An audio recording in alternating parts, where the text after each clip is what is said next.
И вот мы, когда сидим 14 числа, Владиславу Арзумбу сказали уехать.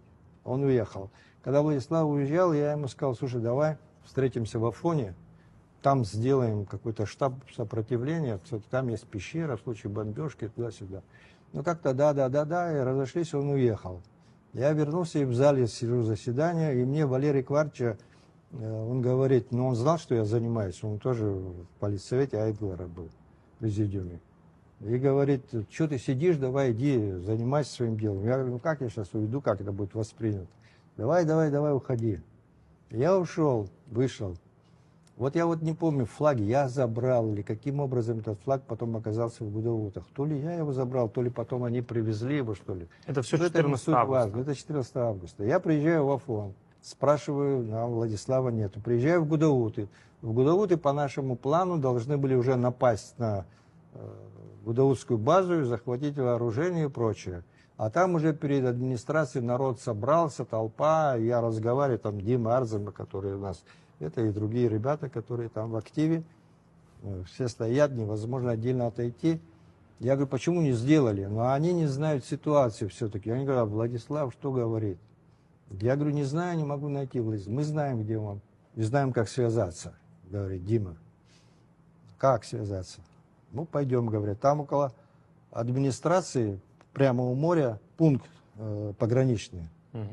И как зайдешь, сразу стоял столб, часовой стоит и вертушка. И мы завалили туда, вся эта толпа, что это часовой может сделать.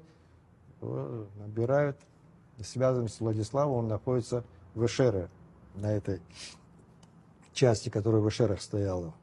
Лаборатория она называется, сейсмическая. И я говорю, вот мы можем взять. Он говорит, ну давайте, если можете, давайте делать. И как только услышали, что мы, хотя у нас были подготовлены на такой случай машины, которые должны были организовывать. Какой организовать? И как рванулись, кто что схватил. Я им кричу, возвращайтесь, убейте Владислава Арзума, обсуждаем предстоящую сессию. И вдруг, значит, звонит ему по ВЧ, звонит замглавы администрации Чимчирского района Бадья, фамилия. И он говорит, что наблюдают движение бронетехники в сторону Абхазии.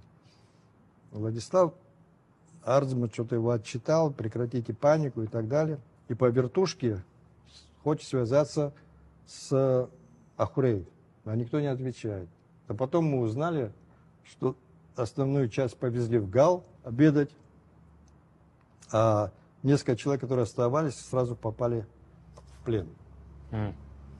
Вот. Они после войны были освобождены? Мы их потом обменяли во время войны еще. Потом, значит, опять звонит Бади, опять говорит, опять Владислав нервничает, на него наезжает. Я тогда не понимал, но потом я уже это все узнал, что все-таки с Владиславом Арзумом договорились, Шаварнадзе договорился о том, что это был как такой момент, когда гамсахурдисты похитили вот эти Кубали, они похитили такого министра Кавсадзе грузинского.